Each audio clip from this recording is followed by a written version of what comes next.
ఓం శ్రీ మాత్రే నమః. ఛానల్లోకి స్వాగతం అండి. ఆగస్టు నెల 9, 10 తేదీలలో సింహరాశి వారు కాస్త మీరు జాగ్రత్తగా ఉండవలసిందిగా సూచించడమైనది. అలాగే ఈ నెలలో 2 దేవతలు మీ ఇంటికి రాబోతున్నారు. ఇంటికి వచ్చి ఏదో సంకేతాన్ని ఇవ్వబోతున్నారు. ఆ 2 రోజుల్లో మీరు ఎటువంటి జాగ్రత్తలు తీసుకోవాలి, మీరు చేసే పనులు ఏ విధంగా చేసుకుంటే మీకు అనుకూలంగా ఉంటుంది, ఏ 2 దేవతలు మీ ఇంట్లోకి అడుగుపెట్టి అనుగ్రహాన్ని ఇవ్వబోతున్నారు, ఆ దేవతలు మీకు ఏ సంకేతం ఇవ్వబోతున్నారు అనే ప్రశ్నలకు సమాధానం ఈ వీడియోలో మనం వివరంగా తెలుసుకుందాం. కానీ అంతకంటే ముందుగా మీరు కనుక మన ఛానల్ ఇప్పటి వరకు సబ్స్క్రైబ్ చేసుకోకపోతే సబ్స్క్రైబ్ చేసుకొని పక్కనే వచ్చిన బెల్ ఐకాన్ నొక్కి ఆల్ సెలెక్ట్ చేసుకుంటే మేము ఇలాంటి వీడియోస్ అప్లోడ్ చేయగానే ముందుగా మీకు నోటిఫికేషన్ వస్తుంది. అలాగే వీడియోని ఎక్కడా కూడా స్కిప్ చేయకుండా చివరి వరకు చూస్తేనే మేమేం చెప్తున్నామో మీకు పూర్తిగా అర్థమవుతుంది. ఇక వివరాల్లోకి వెళ్ళిపోతే, ఈ రాశి వారి వ్యక్తిత్వం చాలా సున్నితంగా ఉంటుంది. ఎక్కువ శాతం ఈ రాశి వారు మనసుతో ఆలోచిస్తూ ఉంటారు. ఈ రాశి వారు ఎప్పుడూ కూడా అవతల వాళ్ళకి మంచి జరగాలని కోరుకుంటారు. వీళ్ళ ఫ్యామిలీ మెంబర్స్ విషయానికి వస్తే వాళ్ళ సంతోషమే వీళ్ళ సంతోషంగా భావిస్తూ ఉంటారు. అలాగే కుటుంబ సంతోషం కోసం ఏదైనా చేస్తూ ఉంటారు. వీళ్ళకి కష్టమైనా సరే, దాంట్లో వాళ్ళకి నష్టమైనా సరే, అవతలి వాళ్లకు మంచి జరుగుతుంది అని అనిపిస్తే మాత్రం ఖచ్చితంగా ఆ పనిని చేయకుండా ఉండరు. ఎదుటివారికి సాయం చేసే విషయంలో వీరు ముందుంటారు. ఎదుటి వాళ్ళని ఎక్కువగా సాటిస్ఫై చేయాలని ఆలోచిస్తూ ఉంటారు. చాలాసార్లు ఈ మంచితనమే మిమ్మల్ని ముంచేస్తుంది. ఈ విషయాన్ని ఈ రాశివారు గమనించవలసి ఉంటుంది. అలాగే ఎక్కువ శాతం మనసులో మాటను వేరే వాళ్ళకి చెప్పడానికి ఇబ్బంది పడుతూ ఉంటారు. ఎవరికీ కూడా మీ మనసులో బాధలు చెప్పరు. ప్రతి ఒక్క విషయాన్ని మీలో మీరే దాచుకుని బాధపడతారు. ఎక్కువగా మీరు నేరుగా ఆ భగవంతుడి దగ్గర మీ బాధను విన్నవించుకుంటారు. ఇది మీకు ఒక ప్లస్ పాయింట్ అవుతుంది. ఒక రకంగా ఇది మంచి పద్ధతి అని కూడా చెప్పవచ్చు. ఎందుకంటే ఎవరి దగ్గర మీ బాధను చెప్పుకోవాలో వారికే మీరు బాధని చెప్పుకుంటున్నారు. అందుకే ఇప్పుడు ఆ భగవంతుడు మీ పైన అనుగ్రహం చూపించబోతున్నాడు. అందుకే ఈ నెలలో మీకు అనుగ్రహం ఇవ్వబోతున్నారు. ఇక రాబోయే సమయంలో మీరు ఖచ్చితంగా తీసుకోవలసిన కొన్ని జాగ్రత్తలు ఉన్నాయి. ఇటువంటి జాగ్రత్తలు తీసుకోకపోతే స్వయంగా మీ చేతులతో మీరు చేస్తున్న పనులు చెడగొట్టుకున్నవారు అవుతారు. ఇక దీంతో పాటు రాబోయే 3 నుంచి 4 రోజుల్లో చాలా మంచి శుభవార్త అనేది రాబోతోంది. ఈ శుభవార్తను మీరు కలలో కూడా ఊహించి ఉండరు. మంచి సంతోషాన్ని కలిగించే న్యూస్ అయితే రాబోతోంది. కానీ మంచి ఎక్కడైతే ఉంటుందో చెడు కూడా అక్కడే ఉంటుంది కదా. కాబట్టి శుభవార్తతో పాటు ఒక చిన్న ప్రమాదం కూడా ఉంటుంది. అదేంటంటే, మీకు శత్రువులైన వారు ఎవరైతే ఉన్నారో వాళ్ళు అలర్ట్ అయ్యే సమయం ఇది. కాబట్టి ఈ సమయంలో మీరు ఎత్తుకి పై ఎత్తు వేయడానికి సిద్ధంగా ఉండాలి. అయితే మీ శత్రువులు ఏదో ఒక విధంగా మీకు నష్టం కలిగించడానికి ప్రయత్నిస్తారు. కాబట్టి మీరు ఈ రాబోయే టైంలో ఏదైనా నిర్ణయం తీసుకోవాలి అనుకుంటే ఈ చిన్న పని చేయండి చాలు. మీకు తెలిసిన వ్యక్తితో అయినా, లేదంటే మీరు బంధువులతో అయినా, ఇంట్లో కుటుంబ సభ్యులతో అయినా, లేదా అనుభవజ్ఞులతో అయినా మీరు ఆలోచనలు వారితో చెప్పి చర్చించి నిర్ణయం తీసుకోండి. ఎందుకంటే మీ ప్రతి పనికి ఆటంకం తీసుకురావడానికి మీ శత్రువులు రెడీగా ఉన్నారు. కాబట్టి ఈ విషయంలో మీరు ఖచ్చితంగా జాగ్రత్తలు తీసుకోండి. ఇక రాబోయే సమయంలో ఏదైనా కొత్త బిజినెస్ స్టార్ట్ చేయాలి అనుకుంటే దానిని ఆపేయండి. ఆలోచనలు కొద్ది రోజులు వాయిదా వేస్తే మంచిది. ఎందుకంటే ఈ సమయంలో ఇటువంటి ఆలోచనలు మీరు చేయటం కరెక్ట్ కాదు. ఈ విషయంలో అనుభవజ్ఞుల సలహాలు, సూచనలు పాటిస్తే మంచిది. దాంతోపాటు ఎంత మిత్రులైనా సరే, ఎంత బంధువైనా సరే వాళ్ళ దగ్గర డబ్బులు అప్పుగా తీసుకోకండి.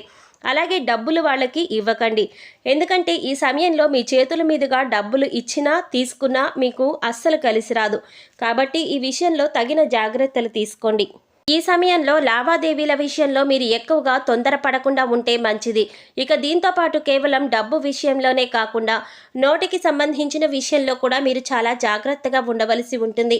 ఎవరితోనైనా సరే మీరు మాట్లాడేటప్పుడు కొంచెం ఆలోచించి మాట్లాడండి. ముందుగా ప్రశాంతంగా మాట్లాడండి. ఆవేశపడుతూ కోపాన్ని ప్రదర్శిస్తూ మాట్లాడారంటే చాలా సమస్యల్లో పడే అవకాశం ఉంది. భవిష్యత్తులో చాలా సమస్యలకు దారితీస్తుంది. అలాగే ఎక్కడైనా గొడవలు జరుగుతున్నా మీరు కలగచేసుకోవడం మాత్రం మంచిది కాదు.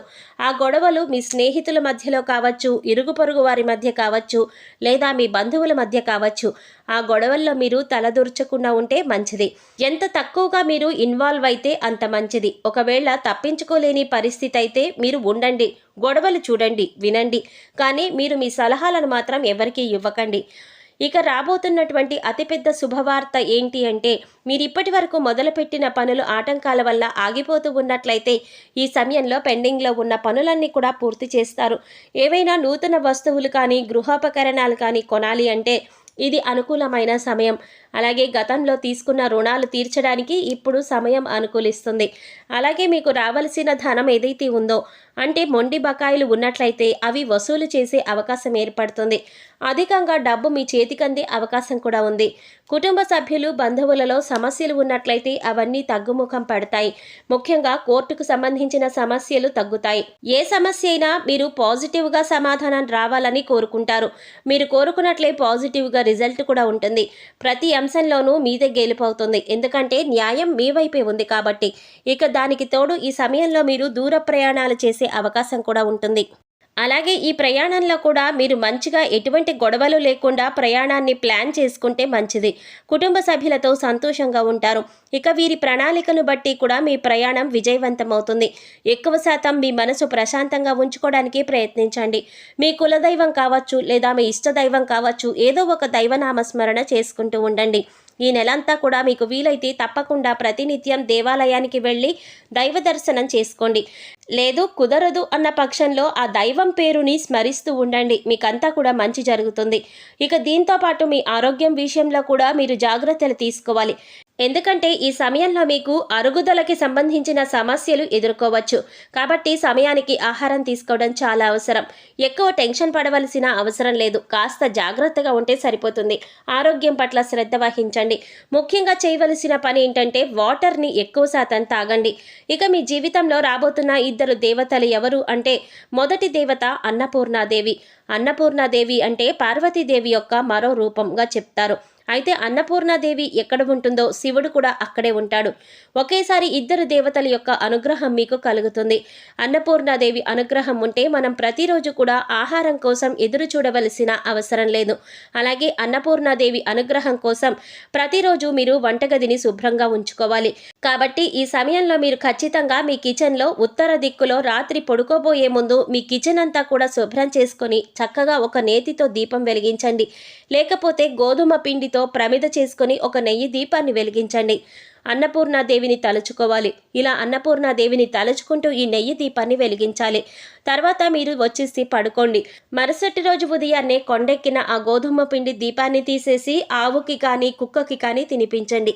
ఇలా చేసినట్లయితే నిత్యం మీకు అన్నపూర్ణాదేవి యొక్క కటాక్షం కలుగుతుంది. ఇక రెండవది ధనిత్రీదేవి. ధనిత్రీదేవి అంటేనే దేవతలందరికీ కూడా వైద్యం చేసేవాళ్ళు. ఇక ఎప్పుడైతే మీకు ధనిత్రీదేవి యొక్క కటాక్షం ఉంటుందో అప్పటి నుంచి మీకు ఆరోగ్య సమస్యలు అనేవి తగ్గుతాయి. ఇకపై మీకు అలాగే మీ కుటుంబ సభ్యులకి ఎటువంటి అనారోగ్య సమస్యలు కూడా ఉండవు. కాబట్టి ఈ ఇద్దరు దేవతలు కూడా మీ ఇంటికి రాబోతున్నారు. మరిన్ని శుభ ఫలితాల కోసం సింహరాశి వారు చేయవలసిన దేవతారాధన చూసుకున్నట్లయితే ఈ నెలంతా కూడా అన్నపూర్ణాదేవి కటాక్షం కోసం మీరు ఆమె పేరును నిత్యం పారాయణ చేయండి. అంతేకాదు దీనివల్ల కుటుంబ సభ్యుల యొక్క ఆరోగ్యం అనుకూలంగా ఉంటుంది. ఆకలితో ఉన్న వారికి ఆహారాన్ని అందించండి. ఈ సమయంలో గ్రహ దోషాలు తొలగించుకోవడానికి మీరు పాటించవలసిన పరిహారాలు చూసుకున్నట్లయితే అన్నపూర్ణాదేవి ఆలయంలో అన్నదానం చేయించండి. అలాగే ఆవులకు గడ్డి తినిపించండి. సో చూసారు కదండి, సింహరాశి వారికి 9, 10 తారీఖులలో వినబోయే శుభవార్తలేంటి, అలాగే ఈ రోజుల్లో ఎటువంటి జాగ్రత్తలు తీసుకోవాలి, ఏ దేవతలు మీ ఇంటికి రాబోతున్నారు అనే అంశాలతో పాటుగా ఈ సమయంలో మీరు చేసుకోవలసిన దేవతారాధన అలాగే పాటించవలసిన పరిహారాల గురించి ఈ వీడియోలో మనం వివరంగా తెలుసుకున్నాం కదా. ఈ వీడియో మీకు నచ్చినట్లయితే లైక్ చేసి మీ ఫ్రెండ్స్ అండ్ ఫ్యామిలీ మెంబర్స్లో సింహరాశి వారు ఎవరైనా ఉంటే వారితో మర్చిపోకుండా ఈ వీడియోని షేర్ చేసుకోండి. అలాగే ఇప్పటి వరకు మన ఛానల్ కనుక సబ్స్క్రైబ్ చేసుకోకపోతే సబ్స్క్రైబ్ చేసుకుని పక్కనే వచ్చిన బెల్ ఐకాన్ నొక్కి ఆల్ సెలెక్ట్ చేసుకుంటే మేము ఇలాంటి వీడియోస్ అప్లోడ్ చేయగానే ముందుగా మీకు నోటిఫికేషన్ వస్తుంది.